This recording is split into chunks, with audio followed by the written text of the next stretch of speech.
E aí, galera, aula bônus de direito eleitoral. A prova está chegando, está aí, está em cima. E a gente está aqui para facilitar a sua vida. Eu, como professor de direito eleitoral, venho aqui municiar você com dicas importantes para a sua prova, que está ali, na boca, e você vai ser aprovado. A primeira observação que você tem que ter aqui é o seguinte: a lei eleitoral, ela entra em vigor em que dia? É editada uma lei eleitoral, ela entra em vigor na data da sua publicação, como toda e qualquer lei. Agora, ela só pode ser aplicada para a próxima eleição se ela for editada há pelo menos um ano antes dessa eleição. Ou seja, a lei eleitoral ela entra em vigor na data da sua publicação, mas ela só pode ser aplicada na próxima eleição se tiver um espaço de um ano antes da eleição. É o que nós chamamos do princípio da anualidade eleitoral. Artigo 16 da Constituição. Isso pode cair. Essa é a nossa primeira dica para você. Agora, vamos a um outro ponto. Qual é o dado importante? Não existe lei eleitoral que seja municipal, que seja estadual. Toda legislação eleitoral é federal. Federal. Não há exceção. Toda lei eleitoral é federal. É competência privativa da União. Artigo 22, inciso 1 da Constituição. E não podem legislar sobre direito eleitoral duas normas: medida provisória e lei delegada. A Constituição proíbe que essas duas normas disciplinem o direito eleitoral. Portanto, é lei ordinária, lei complementar ou emenda constitucional. Grava isso. Vem comigo aqui. Mais outro ponto importante para a sua prova. Convenção partidária. Você sabe o que é uma convenção partidária? Convenção partidária é a reunião do partido político, realizada entre o dia 20 de julho e o dia 5 de agosto, 20/7, até 5 de agosto, para duas funções, dois objetivos. Primeiro, escolher os candidatos numa eleição. E depois, formular o regime de coligação partidária para as eleições majoritárias. Atenção, não existe, anota isso porque vale ouro, não existe coligação partidária para eleição proporcional. Coligação partidária é só para eleição de presidente e vice, governador e vice, prefeito e vice. Deputado federal, distrital, estadual, não. Perfeito? Então, coligação partidária só para eleição majoritária. Prefeito vice, governador vice, presidente vice, senador primeiro e segundo suplente. Tá? Isso pode coligação. Na eleição proporcional, não pode. Eu acho que cai essa questão. Eu acho que cai essa questão. Outro ponto. Advogado eleitoralista, você que será aprovado aí na OAB. Os honorários advocatícios, eles estão incluídos nas despesas de campanha? Ou seja, todo candidato tem um teto. Eu posso gastar até 2 milhões de reais na minha campanha. Eu pergunto, o candidato tem que contabilizar nessas despesas de campanha honorários advocatícios? Responde que não. Essa questão já caiu na primeira vez que a OAB fez a prova de eleitoral, mas será uma questão recorrente. Sempre cairá essa questão. Ou seja, porque envolve a advocacia. Despesa de advogado não está incluída em campanha eleitoral. Então, o candidato pode gastar com advogado, não pode superar, essa despesa pode superar o valor do teto de campanha fixado pelo Tribunal Superior Eleitoral. Perfeito isso? Ótimo. Outra questão importante, vamos seguindo. Não existe candidatura avulsa. Todo candidato tem que disputar a eleição filiado a um partido político. Isso é condição de elegibilidade. Estar filiado a um partido político há pelo menos 6 meses antes da eleição. Não confunda filiação partidária com fidelidade partidária. Para a candidatura, você precisa estar filiado a um partido político, mas para o exercício do mandato, nem sempre. Existe aqui a súmula 67 do TSE, que diz que não existe fidelidade partidária em eleição majoritária. Então, presidente, governador, prefeito e senador pode assumir o mandato e trocar de partido que não perde o seu mandato. Já os deputados, como regra, perdem o mandato. Então, não existe fidelidade partidária em eleição majoritária e a condição de elegibilidade é a filiação para o partido político há pelo menos 6 meses antes da eleição. Também é outra condição de elegibilidade você ter domicílio na circunscrição que você se candidata, também por 6 meses anteriores à eleição. Tá bom? Outro ponto importante que eu trago para vocês aqui, meus caros colegas, são as denominadas ações eleitorais. Basicamente, nós temos 3 ações eleitorais que eu quero que você lembre. A AIGE, pela ordem, desculpe, a AIRC, Ação de Impugnação ao Registro de Candidatura, AIRC. Segunda, a AIGE agora, Ação de Investigação Judicial Eleitoral. E a terceira, a AIME, Ação de Impugnação a Mandato Eletivo. Essas ações têm objetivos distintos. Vamos pegar a primeira. O que visa a AIRC?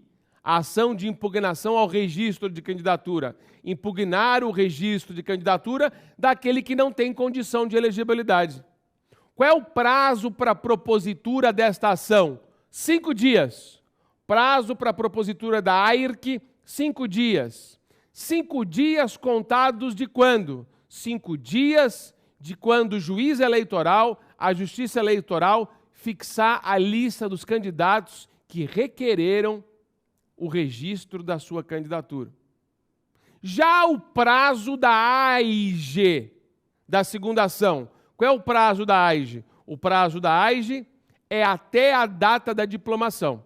Você pode promover a AIGE. O que visa a AIGE? Ela visa combater o abuso do poder econômico, o abuso do poder político, durante a campanha eleitoral. Você pode ajuizá-la até o dia da diplomação. E a terceira ação, a AIME, a última ação. A AIME, Ação de Impugnação do Mandato Eletivo. Ela pode ser ajuizada até 15 dias após a diplomação. Também visa combater o abuso do poder econômico, o abuso do poder político, desde que você demonstre nessa ação que esse abuso influenciou no resultado da eleição. Perfeito? Agora, vamos falar o seguinte. Quem são os legitimados ativos para promoverem essas 3 ações? São os mesmos. São os mesmos. Então, é um recado para as 3 ações. Podem promover essa ação. Primeiro, qualquer candidato. Segundo, partido político. Qualquer partido político. Terceiro, qualquer coligação partidária. Quarto, qualquer federação partidária. Quinto, o Ministério Público Eleitoral. O eleitor não é legitimado para a propositura de qualquer ação eleitoral. O legislador retirou ele dessa situação. Que fique bem claro esse ponto. Perfeito? Tá legal isso? Tá firme? Tá animado para essa primeira fase? É importante. É importante você ter fixado esses pontos aí. Agora, qual é o próximo ponto que eu quero trazer aqui para você ficar bem atento em relação a essa primeira fase, que eu acho importantíssimo?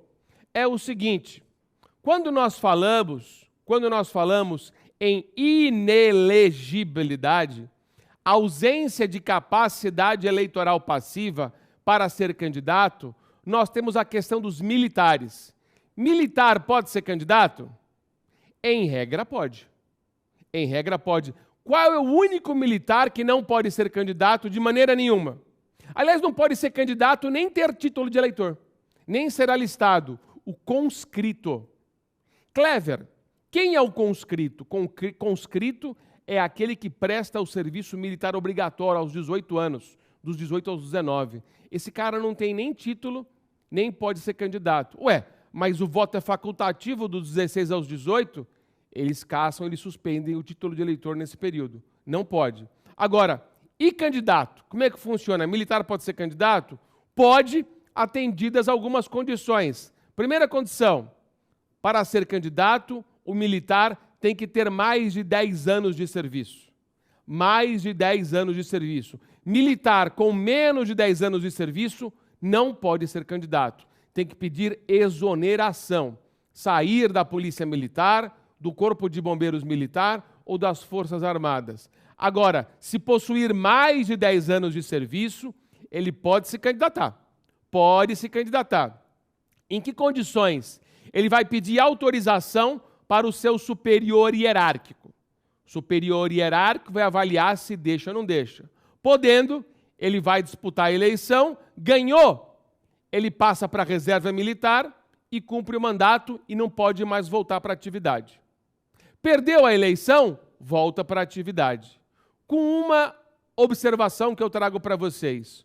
O militar, como qualquer outro, esse que pode se candidatar, que tem mais de 10 anos de serviço, ele deve estar filiado a um partido político. Por quê? Porque todo mundo que vai se candidatar precisa estar filiado a um partido político. Tá? Agora, essa filiação do militar, como se dá? É uma filiação especial, é uma filiação diferente. O militar, para ser candidato, filiado a um partido político, ele tem que solicitar uma coisa chamada agregação. O que é agregação?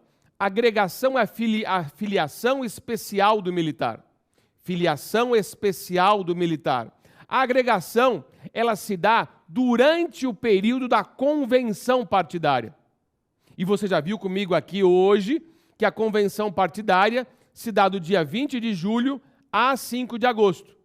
O militar vem, solicita essa agregação nesse período e depois vai disputar a eleição. Você reparou uma coisa? Que o período de convenção é menor do que 6 meses antes da eleição, porque a eleição é em outubro. E a convenção partidária é no finalzinho de julho, começo de agosto. Como é que, então, o militar tem que estar agregado a um partido político a partir da convenção e o resto dos mortais a pelo menos 6 meses antes da eleição? Essa é uma diferença entre filiação partidária para todas as pessoas e agregação partidária, que é a filiação especial do militar, que se dá bem mais próximo da eleição, no período da convenção partidária. Tudo bem? Beleza? Galera, boca de urna é crime, viu? Boca de urna é crime. O que é boca de urna? Você poder fazer campanha eleitoral no dia da eleição. Não pode. Clever, na campanha eleitoral, eu posso fazer campanha pelas redes sociais? Você sabe, a tua rede social fica poluída de candidato fazendo campanha. Até quando pode-se fazer campanha eleitoral nas redes sociais? Até um dia antes da eleição. Até um dia antes da eleição. A eleição é quando? É no domingo, primeiro domingo de outubro. Até o sábado pode fazer campanha eleitoral na rede social. Tem esse detalhe, também é muito importante. Outra coisa, o financiamento da nossa campanha eleitoral é híbrido. Ou seja, nós temos o fundo eleitoral, que muita gente critica, mas também temos doação de pessoas privadas. Quem pode doar para uma campanha eleitoral? Pessoa privada. Só pessoa física.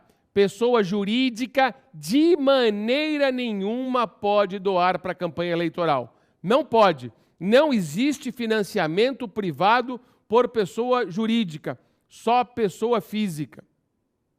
E vem cá, qual é o valor que eu, pessoa física, posso doar para um candidato? Tem um limite. Tem um limite. Qual é esse limite? Podem perguntar isso. Esse limite é até 10% de quanto você ganhou bruto no exercício financeiro anterior. Quando que é a eleição? Esse ano? Esse ano não conta. Quanto que eu ganhei ano passado? X. Eu só posso doar para a campanha do candidato 10% do X. Pessoa física, pessoa jurídica não pode financiar nenhuma campanha eleitoral. Perfeito? Então nós temos de um lado o fundo eleitoral e nós temos de um lado a possibilidade do financiamento privado das campanhas eleitorais também. Esse é um dado extremamente importante para você fazer a sua prova, que está aí, está vizinho, está pronta para você ser aprovado com as nossas dicas de hoje. Eu acho, do que eu estou falando aqui, alguma coisa vai cair, sempre cai. A gente tem aqui o dom de acertar essa prova aí que está chegando bem próxima de você. Mais uma outra dica importante que eu trago para você refletir aqui. Partido político. Qual é a natureza jurídica de um partido político?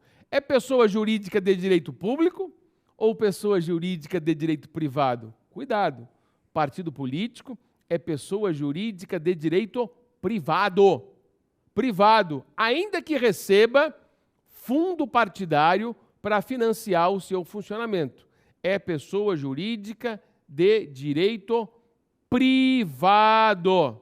Tá legal? Isso também é muito importante. Outra dica que eu acho fundamental para a sua prova de direito eleitoral na OAB. Dica importante para você ficar bem atento aí. É aquela que diz respeito à desincompatibilização.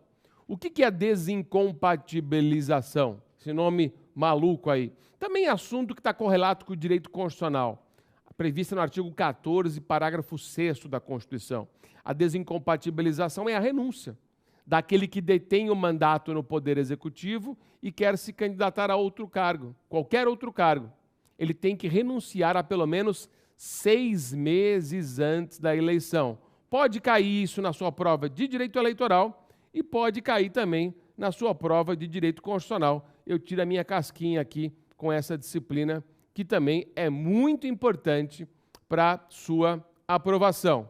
Mas aí que temos tempo aqui, estou vendo no relógio, temos tempo. Outra dica importante em matéria de direito eleitoral. Nós estamos falando aqui da inelegibilidade. Você sabe qual é a diferença entre inelegibilidade e suspensão dos direitos políticos? Suspensão dos direitos políticos pressupõe que você não possa se candidatar nem votar. Quais são as hipóteses de suspensão dos direitos políticos? Está lá no artigo 15 da Constituição. E a inelegibilidade? A inelegibilidade pressupõe que você só não possa se candidatar, mas você pode votar. E quais são as hipóteses de inelegibilidade? As hipóteses de inelegibilidade estão, dá uma olhadinha, estuda isso agora. Artigo 14, parágrafos 5º até o parágrafo 8º. E as inelegibilidades fora da Constituição estão na Lei Complementar 64/90. Artigo 1º, inciso 1, da letra A até a letra Q. Perfeito? Então, isso é muito importante. Um detalhe que eu acho relevante dizer é o seguinte, que nem toda condenação gera inelegibilidade, viu? O pessoal fala, a condenação criminal gera inelegibilidade se proferida por colegiado, por decisão colegiada. Nem toda. Lesão corporal não gera inelegibilidade, crimes contra a honra não geram inelegibilidade. Isso depende do que está escrito no artigo 1º, inciso 1, letra E. Dá uma olhadinha. Artigo 1º, inciso 1, letra E, da Lei Complementar 64/90, a Lei das Inelegibilidades. Perfeito? E aí, dessa forma, a gente fecha aqui a nossa aula bônus em direito eleitoral. Eu desejo toda a sorte do mundo, pensamento positivo na sua prova e eleitoral gabaritando essas duas questões que são importantes e que farão a diferença na sua aprovação. Conte conosco, conte com o Clever Vasconcelos, conte com o Damásio, estamos juntos sempre. Tchau.